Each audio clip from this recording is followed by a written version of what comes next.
Donc dans un deuxième temps, nous allons maintenant voir comment on multiplie les décimaux. Donc il y a plusieurs façons de s'y prendre.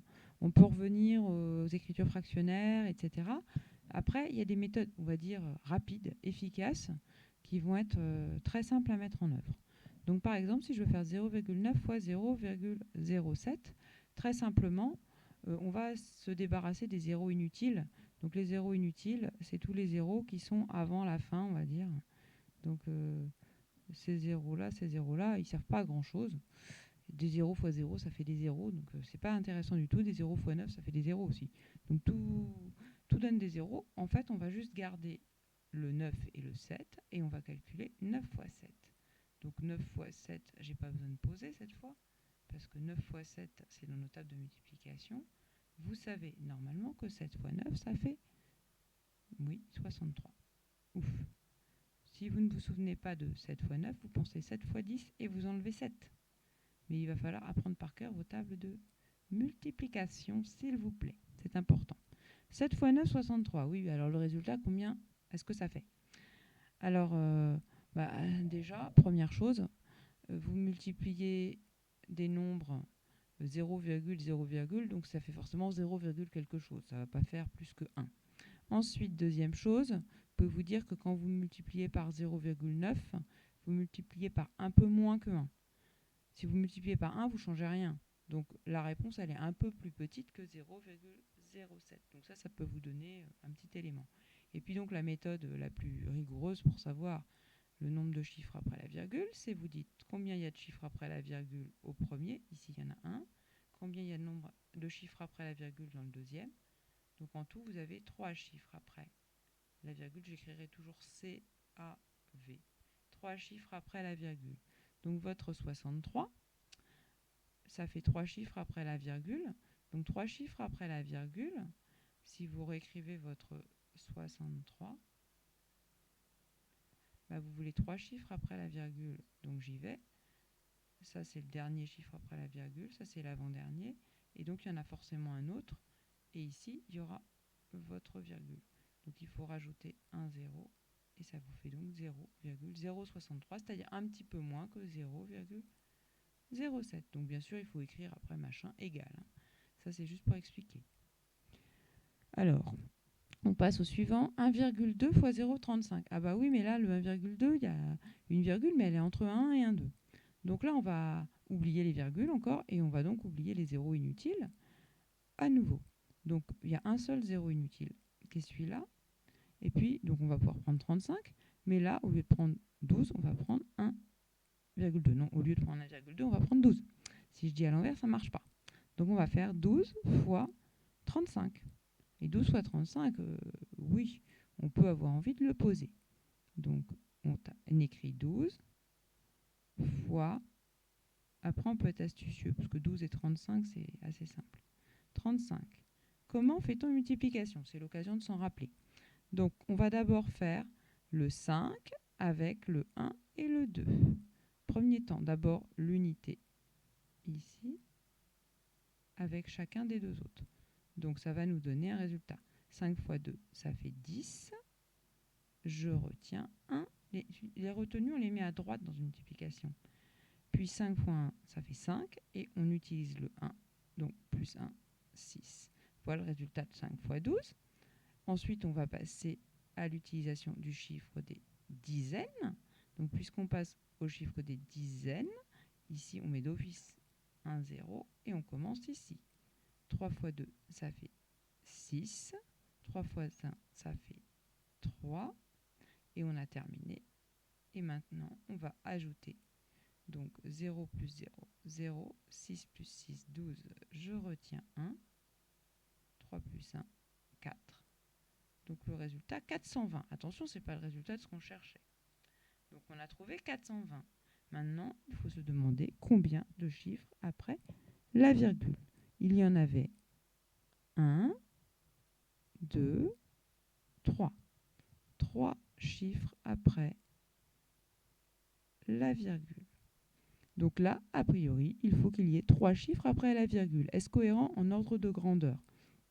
Vous voyez que vous multipliez par 1,2, soit un peu plus que 1, moins que 2. Donc votre 0,35, quand vous multipliez par un peu plus que 1, ça doit faire un peu plus que 0,35, mais moins que le double. Donc, ben oui, 0, quelque chose. Je crois que ça va être bon. Donc on prend notre 420. Notre 420, il est là. On a dit qu'il y avait 3 chiffres après la virgule. Donc 1, 2, 3. On va venir placer la virgule ici. Donc le résultat va être 0,420. Et on ne le laisse pas sous forme 0,420. Le 0 de la fin, il ne sert à rien. Donc on va écrire 0,42. Et ce sera fini pour cette multiplication. Vous voyez que ce n'est pas si difficile que ça. Il faut juste être méthodique. Ensuite, on va revoir quand même la technique pour multiplier par 0,1, 0,01, etc. Là, il ne s'agit pas de tout refaire à chaque fois. Il faut savoir que multiplier par 0,1, c'est multiplier par 1 dixième. Et vous avez vu pour les fractions que multiplier par 1 dixième, ça revenait à diviser par son inverse, donc par 10. Donc on va diviser par 10. 0,25 divisé par 10. Quand on divise par 10, ça revient à décaler, en gros, pour vous la virgule d'une certaine façon, mais en gros les dixièmes deviennent des centièmes, les centièmes deviennent des millièmes, etc. Donc on va toujours avoir 0 en unité, ça c'est sûr, mais on va intercaler un 0 ici, donc ça fait 0,025. Alors pareil ici, on divise 2,35 par 10, ce qui fait que on va à nouveau tout décaler. Les unités vont devenir des dixièmes. Donc, je vais avoir 2 dixièmes, 3 centièmes, 5 millièmes, et donc ça va faire 0,235. Quand on fait par 0,01, 0,1 c'est 1 centième, donc on divise par 100. Donc là, pareil, 0,25, je divise par 100. Bah, ça va me faire encore un 0 de plus à introduire. Attention, on ne l'introduit pas avant ni après, on l'introduit entre. Hein. C'est bien une histoire de décalage de quelque chose de chiffre. Donc, je rajoute pour les dixièmes, pour les centièmes, et ça marche. Et pour celui-là, c'est la même chose. Simplement, au lieu de diviser par 10, je divise par 100. Donc, ça va me faire 0,0235. Et donc, voilà pour tous ces exemples à retenir. Et ensuite, vous allez pouvoir passer aux exercices. Donc, même chose que d'habitude. Vous cherchez le A, je corrige. Donc, cherchez le A. On arrête. On reprend la vidéo. Donc, pour le A, on va poser, comme d'habitude, 57 fois 21. On pourrait faire 57 fois 20 plus 57. Ça marche très bien. Donc, on fait d'abord 1 fois 7, 7. 1 fois 5, 5. Il n'y a pas de retenue. Puis, on passe aux dizaines. Donc, on met un 0. 2 fois 7, 14. Je mets ma retenue. 2 fois 5, 10. Plus 1, 11. Ce qui donne 7, 5 et 4, 9. Et on compte le nombre de chiffres après la virgule. Bah, il y en a 2, plus 2, 4.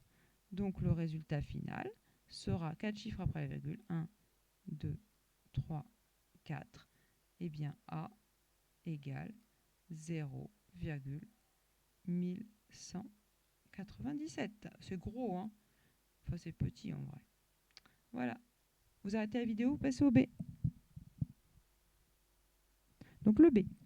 On corrige. Donc là encore. A. Donc là, il y a des zéros qui ne servent à rien. Et sinon, tout le reste va nous servir. Donc on va faire 147 fois 4. Ça pourrait se faire de tête. Fois 2 fois 2, hein, le double et le double. 4 fois 7. Combien ça fait 4 fois 7? 28. Bah, si on a oublié, on fait 2 fois 7, 14. Et 2 fois 14, 28. Donc 28, je retiens 2. 4 fois 4, ça fait 16. Donc 18 avec la retenue. On écrit. Et 4 fois 1, 4. Plus 1, 5. Combien de chiffres après la virgule?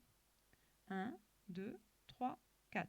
Là encore, 4 chiffres après la virgule. Ah, tiens, j'en ai que 3 des chiffres. Donc comment est-ce que ça va se passer? 1, 2, 3. Il va en falloir en rajouter 1. Donc il va y avoir un 0,0 et notre 588 derrière. Donc ça, c'est notre B. On arrête la vidéo, on passe au C.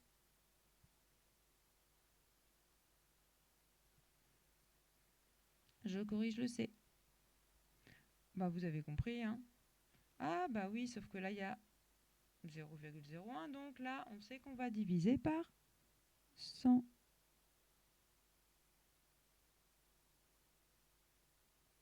Directement, on ne pose pas. C, ça fait donc 0, si je divise par 100, je rajoute 2 zéros. Pouf. Et voilà. Alors, vous pouvez vous poser la question, hein, attention de ne pas vous tromper si j'avais eu 3,12. Et on arrête là-dessus et je vous souhaite un bon entraînement à tous. À bientôt pour les divisions.